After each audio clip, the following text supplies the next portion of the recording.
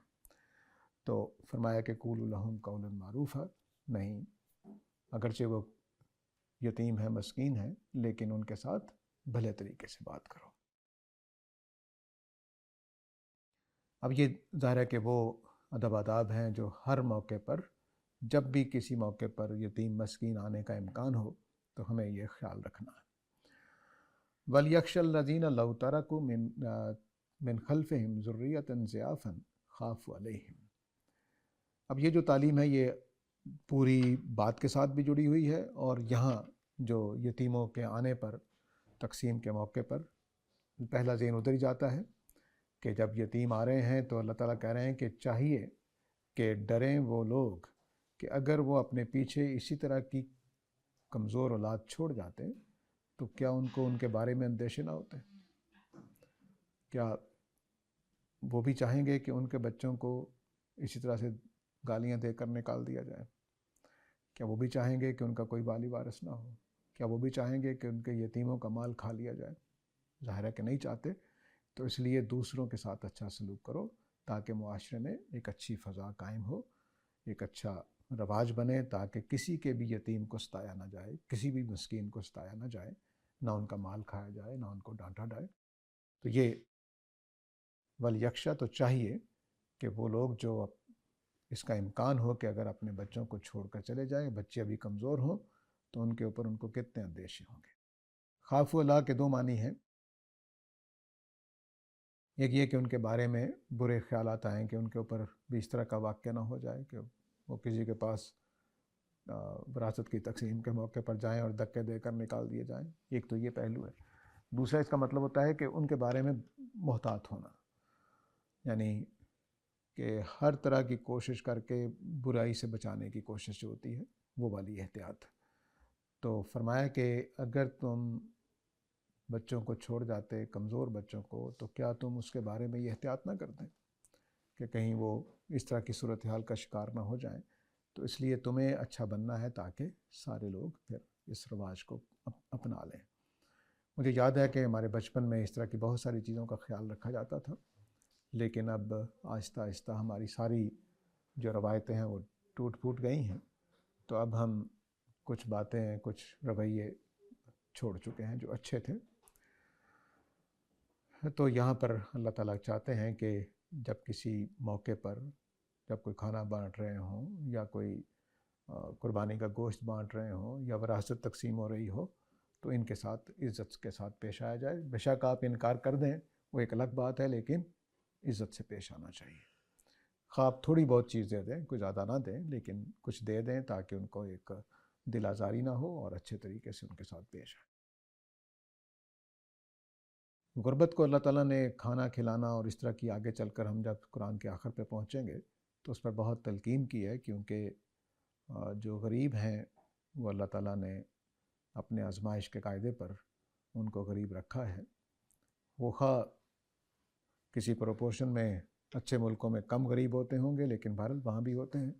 تو وہ کسی نہ کسی طریقے سے ہمیں ان کے ساتھ تعاون کا معاملہ کرتے رہنا ہے. خاص طور سے وہ بچے جو کما نہیں سکتے. مسکین وہ آدمی ہوتا ہے جو بے بس ہوتا ہے, کما کھا نہیں سکتا اس طرح سے. تو اس لیے مسکین کا مطلب یہ نہیں ہے کہ صرف غریب نہیں. مسکین کا مطلب ہے کہ وہ محنت بھی کرتا ہے, کام بھی کرتا ہے, لیکن اس کے بس کی بات ہی نہیں ہے زیادہ کما سکنا.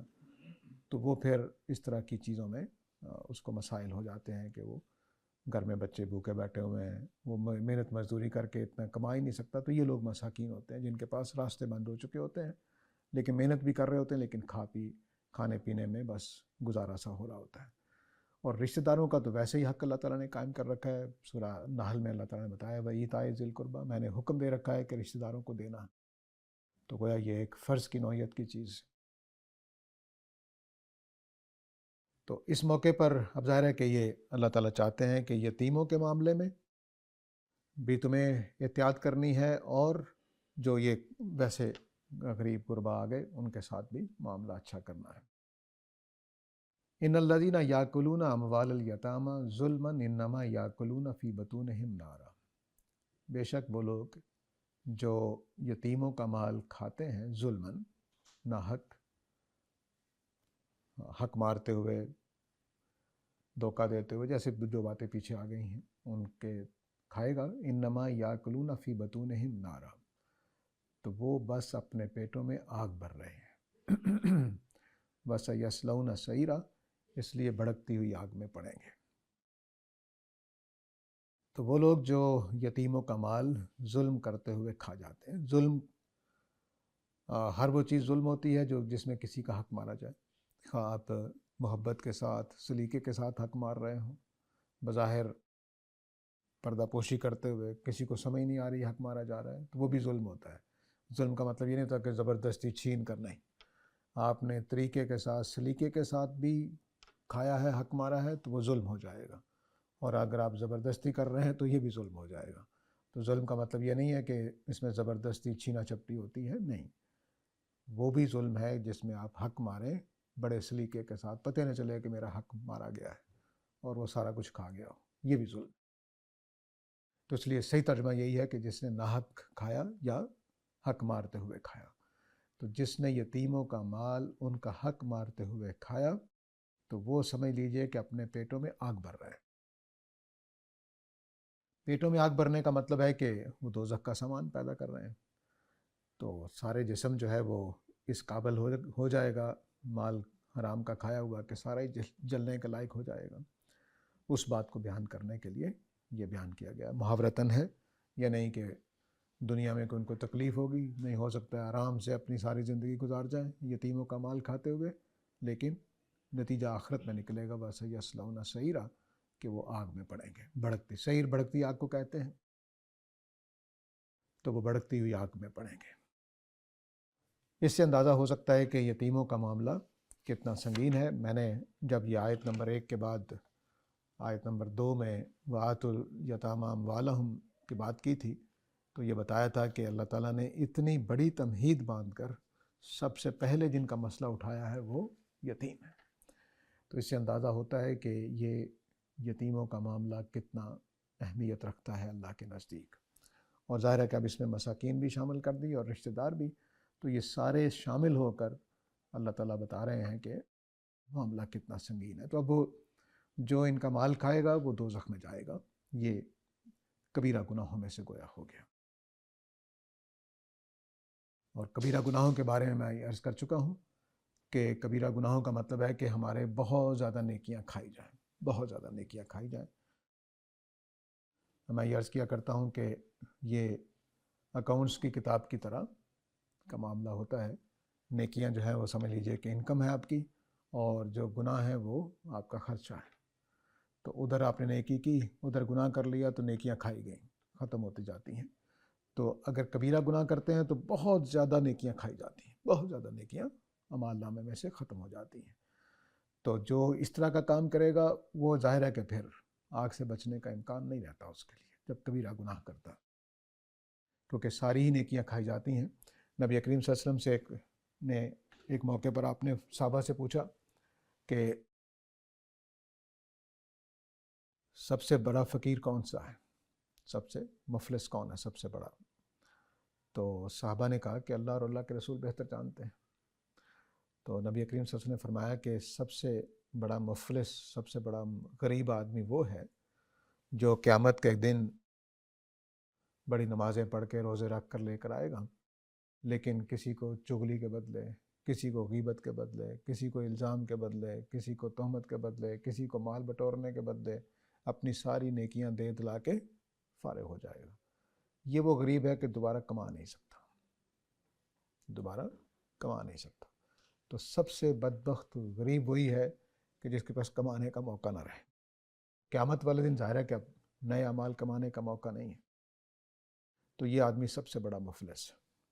یہ میں ایک حدیث یہ ذہن میں تھی، تو ہمارے ادھر ایک واقعہ ہوا لنک روڈ ماڈل ٹاؤن پہ۔ 2 بچے تھے، سردیوں کے دن تھے، ایک فیملی کے، میاں بیوی کے۔ تو وہ کچھ اولاد کی جو منصوبہ بندی ہوتی ہے اس سلسلے میں خاتون نے آپریشن کروا لیا۔ گھر آئے تو دونوں بچے گیس کھلی رہنے سے فوت ہو چکے تھے۔ تو اب ان کے پاس پہلے جو بچے تھے فوت ہو گئے، نئی اولاد پیدا کرنے کا امکان نہیں ہے۔ یہ والی غریبی قیامت والے دن ہوگی کہ اپنا جو کچھ ہوگا ہم دے دلا دیں گے اور نئی کما نہیں سکیں گے۔ تو یہ وہ سیصلون سعیرا جو ہے وہ یتیم کا مال کھانے والا اصل میں اس فقیر کی طرح کہ دنیا میں تو اس نے بہت کھایا، بڑے عیاشی کی یتیم کے مال پر، لیکن قیامت والے دن سب سے بڑا فقیر اٹھے گا، سب سے بڑا غریب اٹھے گا۔ تو یہ تمہید تھی یتیموں کے بارے میں۔ تمہید کے بعد پہلا جو ضابطہ کہہ لیجئے کہ سورہ میں بتایا گیا، تمہید انسانوں کی برابری، وحدت آدم، وحدت الہ کے بعد اٹھا کر تو اب یتیموں کے بارے میں، مسکینوں کے بارے میں 2 باتیں۔ آدم علیہ السلام کی اولاد، خدا کی مخلوق، یہ 2 بڑے مقدمے تھے جو پہلی آیت میں قائم کیے گئے تھے۔ ان دونوں کی روشنی میں پہلے اللہ تعالیٰ نے کہا کہ تم یہ کام کرو گے، اور جب قیامت والے دن آؤ گے تو میں اپنی مخلوق ہونے کا بدلہ لوں گا، سیصلون سعیرا، تو آگ میں ڈال دوں۔ مجھ سے اکثر لوگ یہ سوال پوچھتے ہیں کہ اللہ تعالیٰ کو کیا پڑی ہے کہ وہ، تو اللہ تعالیٰ حق کا ساتھ دیں گے، حق کا بدلہ لیں گے۔ وہ ذو انتقام ہے، کس کے؟ حق کے۔ تو جو لوگ حق، اللہ تعالیٰ کو کوئی نقصان نہیں ہوتا، نہ کوئی فائدہ پہنچا سکتا ہے نہ کوئی نقصان پہنچا سکتا ہے۔ اللہ تعالیٰ کو کسی فائدے کی ضرورت بھی نہیں ہے، نقصان سے بچنے کا، اس کو نقصان پہنچا ہی کوئی نہیں سکتا۔ وہ ایک آیت ہے جو قرآن کی چند آیتیں ہیں جو بہت ہی حیرت انگیز مضمون ہے ان میں۔ سورہ کیا نام ہے اس کا، مرسلات ہے غالباً۔ سورہ مرسلات میں ہے کہ قیامت والے دن کی بات ہوئی، اِنَّا جَمَعْنَاكُمْ وَالْأَوَّلِينَ، ہم نے تمہیں بھی جمع کر دیا اور پہلوں کو بھی جمع کر دیا ہے۔ تو اب اگر تمہارے پاس کوئی چال ہے تو چل لو میرے خلاف۔ یعنی تمام انسان اربوں کی تعداد میں اللہ کے سامنے بیٹھے ہوں گے قیامت والے دن۔ تو اللہ تعالیٰ فرمائیں گے میں نے سب کو جمع کر دیا ہے، فَإِن فَقِیدُونِ، تو میرے خلاف چال چل رہی ہے تو چل کے دیکھ لو۔ نہیں، کوئی چال نہیں چل سکے۔ خدا کے مقابلے میں ہماری بساط کیا ہے؟ کچھ بھی نہیں۔ یعنی وہ 1 کروڑ ارب لوگ وہاں بیٹھے ہوں گے اور اللہ تعالیٰ بس ایک جملہ بولیں گے، ختم ہو جاؤ، ختم ہو جائیں گے۔ ہم کیا کر سکیں گے؟ تو اس لیے خدا کو کوئی نہ نقصان پہنچا سکتا ہے نہ کوئی فائدہ پہنچا سکتا ہے۔ وہ سب کچھ جو کچھ کر رہا ہے وہ حق کے لیے کر رہا ہے۔ تو اب یتیموں کا حق اس نے اس طرح سے لینا ہے کہ جو مال کھا کر جائیں گے قیامت والا دن سزا بھگتیں گے۔ اللہ کا کوئی نقصان نہیں کیا، لیکن حق کو انہوں نے نقصان پہنچایا ہے، تو اللہ تعالیٰ حق کا یتیموں کو پہنچایا، غریبوں کو پہنچایا ہے، تو اس کا بدلہ ضرور لیا جائے گا۔ آگے اب وراثت کا قانون شروع ہو رہا ہے۔ تو یہ مشکل ترین مقام ہے قرآن مجید کا۔ اس میں ایک مسئلہ یہ تھا کہ اللہ تعالیٰ نے جو حصے تک بنائے ہیں، بظاہر جو معنی اس کے لگ رہے ہیں وہ پورے تقسیم نہیں ہوتے۔ اس میں مال کم ہو جاتا ہے۔ اس میں پھر ایک حل استاد نے پیش کیا ہے اور اس میں پھر حصے پورے ہو جاتے ہیں۔ تو پرانے لوگ کیا کرتے تھے، ابھی تک جو روایتی ہمارا طریقہ ہے اس میں ایل سی ایم نکال کے تو حصے بانٹے جاتے ہیں، لیکن استاد نے کہا کہ ایک جملے کو، ایک لفظ کا مطلب لے لیں اور ایک اسلوب کو سمجھ لیں تو پھر مسئلہ حل ہو جاتا ہے۔ تو میں آگے چلتے ہیں تو ساتھ ساتھ حل کرتا جاتا ہوں۔ فرمایا کہ یوصیکم اللہ فی اولادکم، اللہ تعالیٰ تمہیں تمہاری اولادوں کے بارے میں وصیت کرتے ہیں۔ یہ وصیت کا جو حکم سورہ البقرہ میں گزر چکا ہے اس کے اوپر گویا دوبارہ عطف ہو رہا ہے کہ اللہ نے وہاں کہا تھا کہ جب تمہارے موت آنے لگے تو وصیت کر دیا کرو۔ اس کے بعد اولاد کے بارے میں اللہ تعالیٰ خود کہہ رہے ہیں کہ میں بھی تمہیں وصیت کر رہا ہوں۔ وصیت کی اجازت اپنی جگہ پہ ہے اور یہ حکم اپنی جگہ پہ ہے، تو دونوں کو اکٹھے نبھایا جائے گا، کیونکہ آگے اللہ تعالیٰ بار بار جملہ بولیں گے کہ وصیت پوری کرنے کے بعد یہ تقسیم ہوگی، وصیت پوری کرنے کے بعد یہ تقسیم ہوگی۔ تو یہ وصیت کے بعد قانون دے رہے ہیں اللہ تعالیٰ۔ میں اور آپ اپنے جائیداد کے بارے میں کوئی وصیت کر سکتے ہیں، اس وصیت کے پورا کرنے کے بعد میرے اور آپ کے اوپر جو قرض ہوگا وہ ادا کرنے کے بعد ہمارے بچوں میں یا ہمارے عزیزوں میں یہ تقسیم کیا جائے گا۔ تو پہلا اس لیے یوصیکم سے الفاظ سے شروع کیا کہ اللہ تعالیٰ بھی تمہیں تمہاری اولادوں کے بارے میں وصیت کرتے ہیں۔ جملہ اولاد سے شروع کیا ہے تو اس کا مطلب یہ ہے کہ اصل وارث اولاد ہے، اصل وارث اولاد ہے۔ آگے فرمایا للذکر مثل حظ الانثیین، ایک لڑکے کا، بیٹے کا، ایک بیٹے کا حصہ دو بیٹیوں کے برابر ہے۔ پہلا ضابطہ یہ آ گیا جو اللہ تعالیٰ وصیت کر رہے ہیں۔ پیچھے بتا دیا تھا اللہ تعالیٰ نے کہ عورتوں کے لیے بھی کچھ حصہ ہے اور مردوں کے لیے بھی کچھ حصہ ہے۔ اس کو پھر آگے چل کر مزید اللہ تعالیٰ واضح کریں گے آیت نمبر 27 میں غالباً،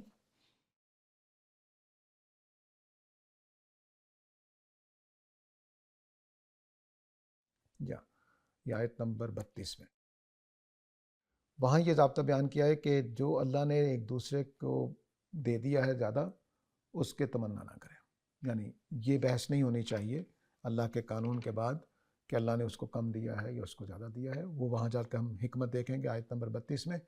یہاں صرف اتنی بات کہ قانون اللہ پہ بتایا کہ میں نے حصے مقرر کر رہا ہوں، لیکن عورتوں کے لیے الگ حصہ ہے، مردوں کے لیے الگ حصہ ہے، اتنی بات۔ اب یہاں بچوں کو چونکہ اولاد کے بارے میں وصیت ہو رہی ہے تو یہاں پر سارے مرد اور زیر بحث نہیں ہے، صرف بچے بیٹے کے طور پر اور بیٹی بیٹی کے طور پر زیر بحث ہے۔ تو بیٹے کا حصہ دو بیٹیوں کے برابر ہوگا۔ فَإِن كُنَّ نِسَاءً، اور اگر صرف بیٹیاں ہی ہوں، فوق اثنتین، دو سے زیادہ، اور دو بھی اس میں شامل ہے، دو یا دو سے زیادہ، کیونکہ آگے صرف ایک کا ذکر آیا ہے تو اس کا مطلب ہے کہ دو اور دو سے زیادہ پہلے والے حکم میں آ جائیں گی۔ فَلَهُنَّ ثُلُثُ مَا تَرَكَ، تو ان کے لیے ترکے کا 2/3 ہے۔ اگر دو یا دو سے زیادہ ہیں تو وہ پورے جو بچہ ترکہ ہے اس میں سے 2/3 ان کو دیا جائے گا، ثلثہ، 2/3 دیا جائے گا، یعنی پورے ترکے کو 3 پہ تقسیم کر لیا جائے گا، 2 ان کو دے دی جائے گا، 1 الگ رکھ لیا جائے گا۔ تو یہ کب کی صورت میں ہو گیا؟ جب صرف بچیاں ہیں۔ وَإِن كَانَتْ وَاحِدَةٌ، اور اگر صرف ایک بیٹی ہے، فَلَهَا النِّصْفُ، تو اس کے لیے پورے جائیداد کا آدھا ہے۔ اب یہ بچوں کے بارے میں وصیت ہو گئی۔ اس میں جو ما ترک ہے کہ ترکے کا 2/3، پرانے جو علماء ہیں ہمارے وہ سارے ما ترک پورے ترکے میں سے لے رہے ہیں، ٹھیک، پورے ترکے میں سے لیتے ہیں تو پھر حصے تقسیم نہیں ہوتے، اس لیے پھر ان کو ایل سی ایم نکالنا پڑتا ہے، جزا فکل نکالنا پڑتا ہے۔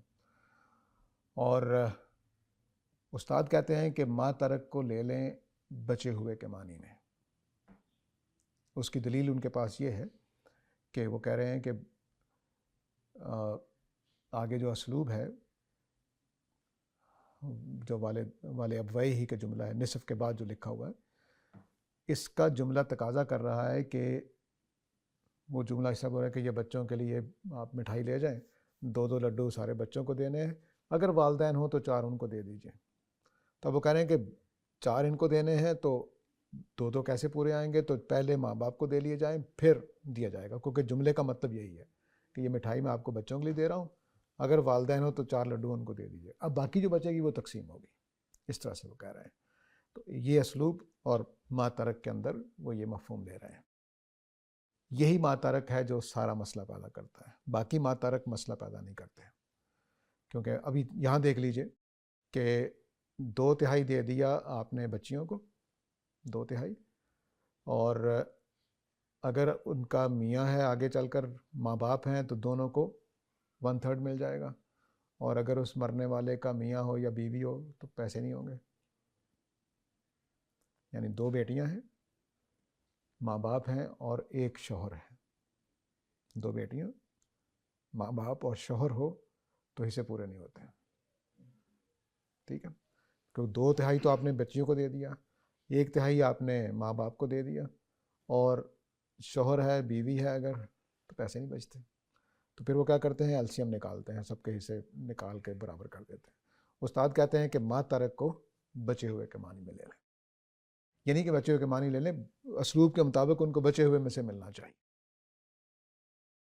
ایک تیسرا حل بھی ہے، وہ یہ کہ فَإِن كُنَّ نِسَاءً فَوْقَ اثْنَتَيْنِ، یہ والے جملے کو آپ بالکل بچوں کے لیے جملہ اور والے ابویہ کو الگ مان لیں۔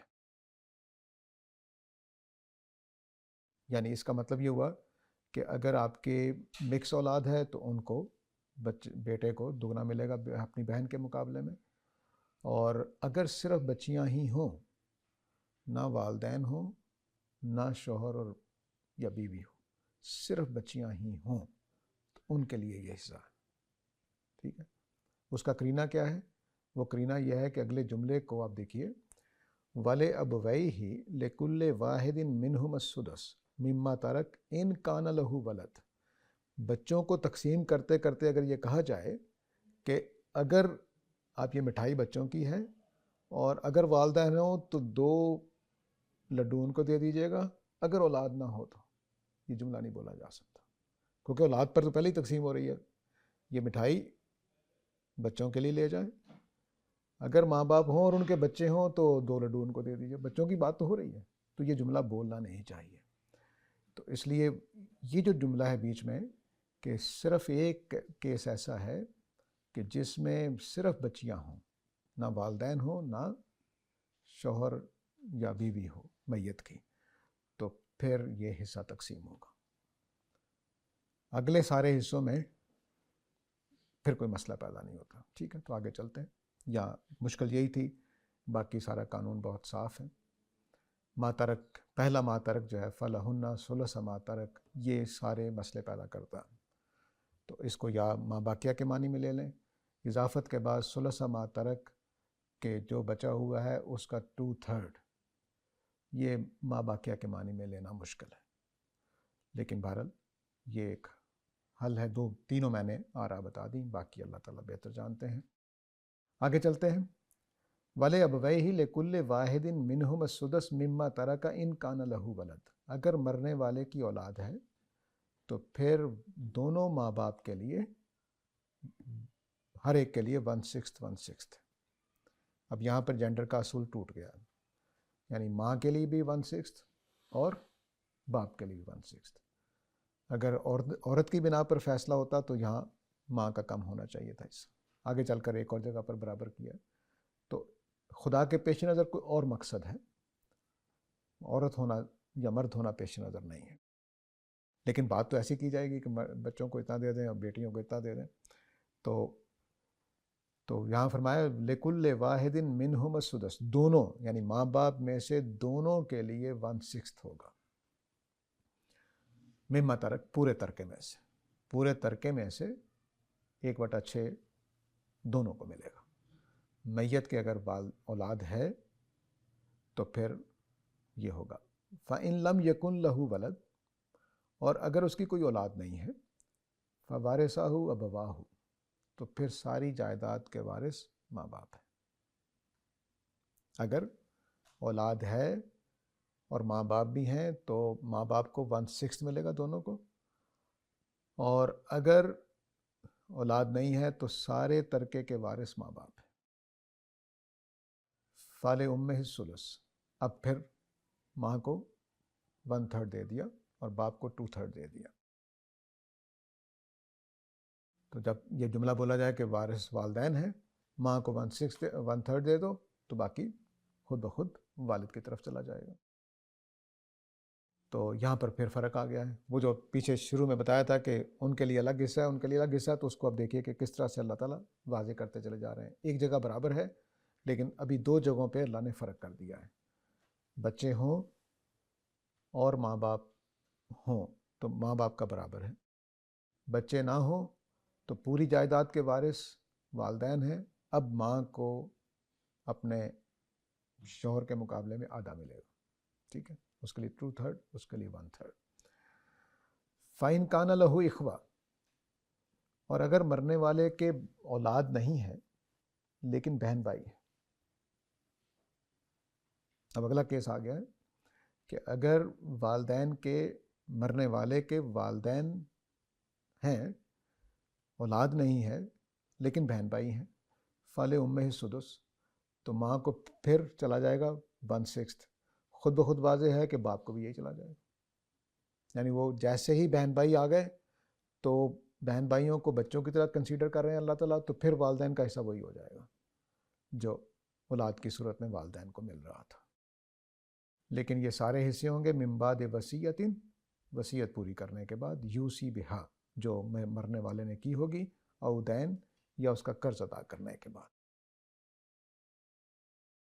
تو اب قاعدہ کیا ہو گیا؟ پہلا قاعدہ یہ ہو گیا کہ لڑکوں کا بیٹے کا حصہ بیٹی کے مقابلے میں ڈبل ہے، پہلا قاعدہ۔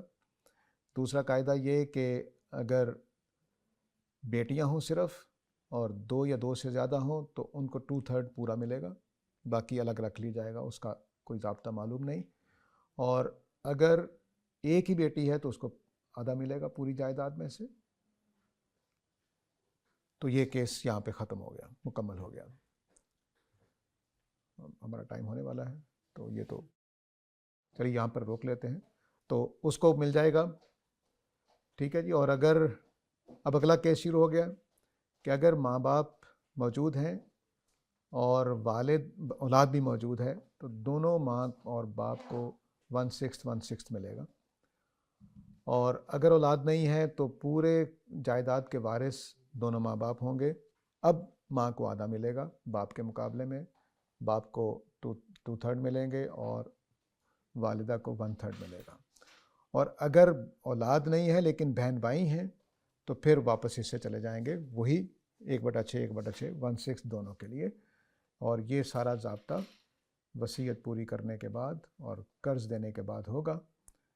تو یہاں پہ ہم روک لیتے ہیں، یہ جملہ ایک مکمل کر لیں، میرا خیال ہے 2-1 منٹ لگیں گے لیکن تاکہ یہ آیت مکمل ہو جائے۔ 11 نمبر، آباؤکم و ابناؤکم لا تدرون ایہم اقرب لکم نفعا، تمہارے آبا یعنی والد، و ابناؤکم، اور تمہارے بیٹے، لا تدرون، تم نہیں جانتے، ایہم اقرب لکم نفعا، کہ ان میں سے کون تمہارے لیے نفع میں زیادہ قریب ہے۔ یعنی تم نے یہ نہیں جانتے کہ کس موقع پر والد کو پیسے زیادہ دینے چاہیے جائیداد میں سے یا بیٹے کو۔ تو اس لیے میں نے جو ضابطہ دیا اللہ تعالیٰ بتا رہے ہیں وہ یہ کہ اولاد کو میں نے سر فہرست رکھا ہے۔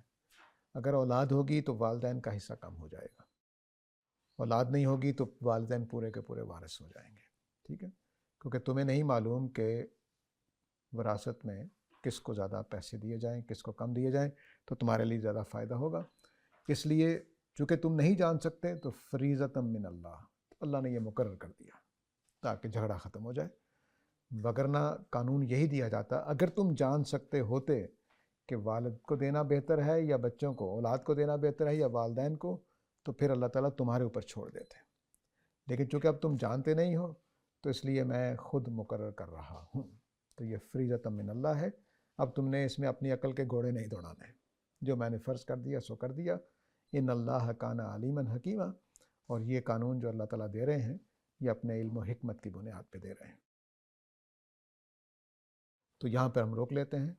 تو انشاءاللہ اگلے سوموار کو 12 نمبر آیت دیکھیں گے. وآخر دعوانا الحمدللہ.